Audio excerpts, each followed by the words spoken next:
बिस्मिल्लाहिर्रहमानिर्रहीम। अस्सलामु अलैकुम वरहमतुल्लाहि वबरकातुहू। फेफड़ों की बारीक नालियों में बलगम का फंस जाना, जम जाना, जो किसी दवाई से भी अखराज ना पा रहा हो।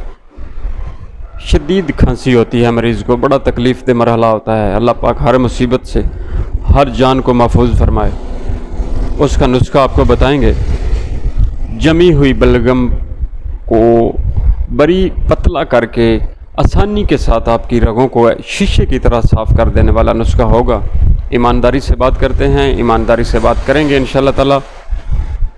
अल्लाह बेहतरीन रिज़्क देने वाला है, तो लालच नहीं करेंगे। इस वीडियो में आपको ये जो खांसी है, सांस की तंगी है, फेफड़ों में जो इन्फेक्शन है, इसकी अक़साम और इनका इलाज आपके गोश गुजार करने जा रहे हैं।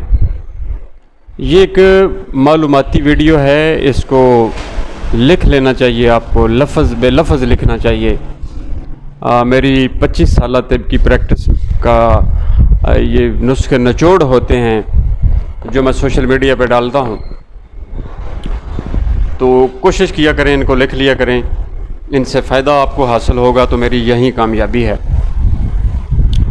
अल्लाह आपके लिए आसानियाँ पैदा फरमाए, मेरे लिए भी आसानियाँ पैदा फरमाए। अज़ीज़ दोस्तों, खांसी के बेशुमार सिरप आपको बाज़ारों में मिलते हैं, जिनमें देसी भी हैं, एलोपैथिक भी हैं।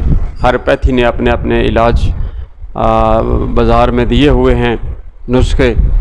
होता यह है कि एक खांसी होती है, बंदा सिरप ला के उसको पीता है, उसकी खांसी ठीक हो जाती है। फिर खांसी दूसरे को होती है, वो ला के वहीं सिरप पीता है, उसकी खांसी ठीक नहीं होती। इसका मतलब समझने वाली बात है। इसका मतलब यह है कि उस बंदे की खांसी की कोई और किस्म थी, इस बंदे की खांसी की कोई और किस्म है। जो सिरप, जो मेडिसन, जो दवा उस पे काम कर गई है, इस पे नहीं कर रही। ये सोचने वाली बात है कि इस पे क्यों नहीं उसने असर किया। बात नुस्खा इंशाअल्लाह ताला आपके गोश गुजार करेंगे। पहले इसकी थोड़ी तफसील, थोड़ा सा मैं आपको बता दूं कि ताकि आपके लिए आसानी पैदा हो। खांसी की 3 अक़साम हुआ करती हैं।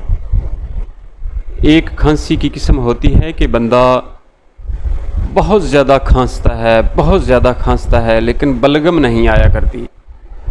खांसी शदीद तरीन होती है लेकिन बलगम, रतूबत नहीं आया करती। और कभी कभी ये खांसी अगर ज़्यादा टाइम 2 महीने 3 महीने तक चली जाए तो फिर क्या होता है कि इसके साथ ब्लड आने लगता है, खून आने लगता है। लाभ के साथ खांसते खांसते बंदे को खून आ जाता है, और अल्लाह ना करे ये फिर टीबी की शक्ल इख्तियार कर जाती है। और अगर इसका इलाज ठीक ना हो तो फिर ये फेफड़ों का कैंसर हो जाता है। दूसरे नंबर पे खांसी है, उसमें खांसी शदीद ही हुआ करती है लेकिन उसके साथ बलगम आती है, और बलगम आती है पीले कलर की। अभी पिछले दिनों मेरा एक अस्पताल में जाना हुआ किसी पेशेंट के लिए, तो मैंने देखा कि वहाँ पे वो नालियाँ डाली हुई थीं। हमारे जो माहिर डॉक्टर साहबान हैं, उन्होंने फेफड़ों के अंदर, टीबी के लोग थे वहाँ पे, तो किसी की जो साथ उन्होंने एक केन पकड़ाई हुई थी, वो उसके अंदर से वो जो मवाद खारिज होता था वो वाज़े नज़र आ रहा था। तो किसी के अंदर से पीले रंग का आ रहा था, किसी के अंदर से सुर्ख रंग का आ रहा था, और किसी के अंदर से बिल्कुल पानी की तरह का आ रहा था। तो बात हो रही है, हमने जो आप तक पहुंचाना है सबक, वो ये है कि एक मैंने आपको अर्ज़ की कि वो जो खांसते खांसते जिसके साथ खून आ जाता है, ये है खुश्की की ज़्यादती की वजह से। बहुत ज़्यादा एसिड इंसान के जिस्म के अंदर होता है, खून में भी तेज़ाब की मकदार बढ़ जाती है, मैदे में भी तेज़ाब बढ़ जाता है, और यही तेज़ाब खुश्की पैदा करके फिर जब फेफड़ों के अंदर कोई खराश के निंदा दाखिल होता है, या कोई बैक्टीरिया या कोई वायरस या कोई भी सांस के ज़रिए, तो फिर फेफड़े उसको बाहर निकालने के लिए जो ताकत लगाते हैं, जो झटका देते हैं, उसी का नाम ही खांसी है। तो ये खांसी जो है, जो खांसते खांसते जिसके साथ रतूबत नहीं आती, बलगम नहीं आती, और लंबा अरसा के बाद खून आ जाता है, ये है खुश्की की ज़्यादती की वजह से, यानी तेज़ाब की ज़्यादती की वजह से। दूसरे नंबर पे वो खांसी जो खांसने से पीले रंग की बलगम आती है, लेकिन ये रुकने का नाम नहीं, ये भी लेती खांसी। ढेरों बलगम आती है बंदे को, बंदा परेशान हो जाता है कि इतनी बलगम कहाँ से आ रही है। ये है एपिथेलियल जो टिश्यू हैं, एपिथेलियल सेल जो हैं, उनकी इन्फेक्शन की वजह से, उनकी सोजश की वजह से ये पीले रंग की बलगम जो होती है ये बनती जाती है, साथ साथ खारिज होती जाती है, और साथ साथ मरीज़ उसको खांसता जाता है, खारिज करता जाता है, और ये पीछे से डबल होके दोबारा बनती जाती है। याद रखिएगा ये हरारत की ज़्यादती की वजह से है। और तीसरे नंबर पे जो खांसी है, वो बंदा खांसता है तो पतला पानी आता है, नाक से भी आ जाता है, मुंह से भी आ जाता है, और अक्सर बंदों को ये खांसी भी लंबी हो जाती है। इस खांसी में अक्सर कै आती है, और कै आने के बाद बहुत सा पानी अखराज पाता है, बिल्कुल पानी की तरह का होता है, लेसदार कलर उसका पानी की तरह का होता है। जब कै आती है तो कै के साथ ये रतूबत खारिज होती है, फिर मरीज़ को सुख का सांस आता है। ये होती है रतूबत की ज़्यादती की वजह से खांसी, यानी असाबी खांसी इसको कहते हैं। तिब की ज़बान में पहली को अज़लाती कहते हैं, दूसरी को गुद्दी कहते हैं, और तीसरी को असाबी कहते हैं। इन तीनों का इलाज आपके गोशगुजार करते हैं। चैनल को सब्सक्राइब कर लीजिएगा, कमेंट्स बॉक्स में अपनी राय का इजहार भी कीजिएगा। अच्छी लगे बात तो लाइक भी कीजिएगा और लोगों तक शेयर भी कीजिएगा, सदका जारिया समझ के। जो खांसी दूसरी किस्म है खांसी की, अभी अजान हो रही है, मैं थोड़ी देर ब्रेक लेता हूँ, ब्रेक के बाद फिर इंशाल्लाह ताला यहाँ से ही शुरू करेंगे माजरत के साथ। अच्छा, जो दूसरे नंबर की खांसी की बात करते हैं, ये इसका नुस्खा मैं आपके गोशगुजार करने लगा हूँ, लिख लीजिएगा, क्योंकि ये ज़्यादा है, कसरत से ये खांसी पाई जाती है, इसलिए इसको टॉप पे रखा हुआ है, इसका इलाज भी। यकीन मानिएगा, जो दमा के मरीज़ हैं उनमें 80% यही नक्स पाया जाता है कि उनकी एपिथेलियल जो सेल हैं उनमें, उन टिश्यू में हल्की सोजश हो जाती है, जिसकी वजह से वो जो वेन्स, जो नालियाँ जो ऑक्सीजन लेके जाती हैं अंदर और फिर कार्बन डाइऑक्साइड को बाहर लेके आती हैं, उनमें सोजश हो जाती है, और उसी वजह से ही सांस में तंगी आना शुरू हो जाती है। जिसके आजकल ये मशहूर है कि दमा दम से है, ऐसा बिल्कुल भी नहीं है। हर मर्ज़ का इलाज है। कभी किसी मौलज को समझ नहीं आता, कभी कोई पेशेंट जो होता है उसकी किस्मत में शफा नहीं होती, बाकी इलाज तो हर मर्ज़ का हो जाता है।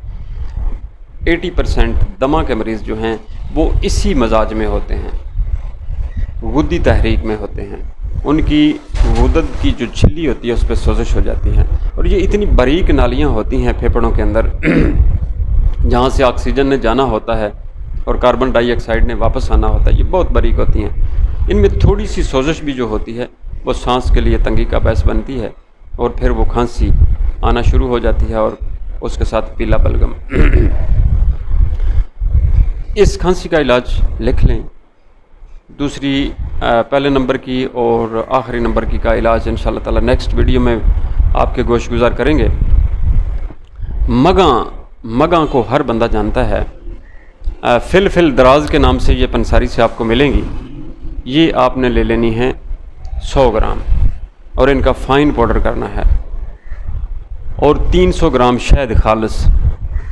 2 ही चीज़ें हैं, दोनों को मिक्स करके जो टीस्पून है अगर कोई बड़ा बंदा है जिसको पुराना मसला है तो 1 चम्मच सुबह, 1 चम्मच दोपहर टाइम, 1 चम्मच शाम टाइम, 1 चम्मच रात को सोने से पहले, 4 टाइम रोज़ाना इसको इस्तेमाल करें।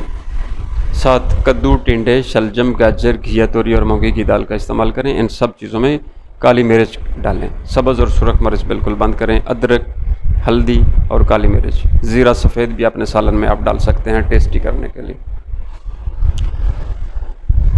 1 हफ्ते में आप देखेंगे कि बलगम पहले से ज़्यादा अखराज पाना शुरू हो जाएगी। परेशान बिल्कुल भी नहीं होना, ये बात बड़ी नोट करने वाली है। इसके इस्तेमाल से जो वो रुकी हुई बलगम है, जो फंसी हुई बलगम है, वो अखराज पाना शुरू हो जाएगी और दूसरे हफ्ते में कम होना शुरू हो जाएगी और तीसरे हफ्ते में जाके काफ़ी हद तक कम हो जाएगी। इसको मुसलसल 3 महीने तक आप इस्तेमाल करें। 1 महीने में आप देखेंगे काफ़ी हद तक आप ठीक हो चुके होंगे। बाकी 2 महीने इसलिए है कि आपकी जान मुकम्मल छूट जाए। ये हकीकत में फेफड़ों की जो बारीक तरीन नालियाँ हैं वहाँ से भी बलगम को खींच के, पहले नरम करके फिर उसको खींच के खारिज कर देती है। और बड़ी इसमें बात यह है कि दोबारा बनने भी नहीं देती, चूँकि एपिथेलियल की जो सोजिश है वो इसके इस्तेमाल से ख़त्म हो जाती है। बात मेरा ख़्याल है लंबी हो गई है, लेकिन मेरी मजबूरी है जो जिसको मैं मुनासिब समझता हूँ आपके गोशगुजार करना, वो मैंने करना ही होती हैं। तो ज़रूर सब्सक्राइब कीजिएगा और इस वीडियो को शेयर भी कीजिएगा। इंशाअल्लाह ताला सुबह जो दूसरी 2 अक़साम की खांसी हैं उनके बारे में भी फिर डिटेल के साथ डिस्कस करेंगे। हकीम एहसानुल्लाह बड़ैच हूँ, फाजिलती बुजराहत हूँ।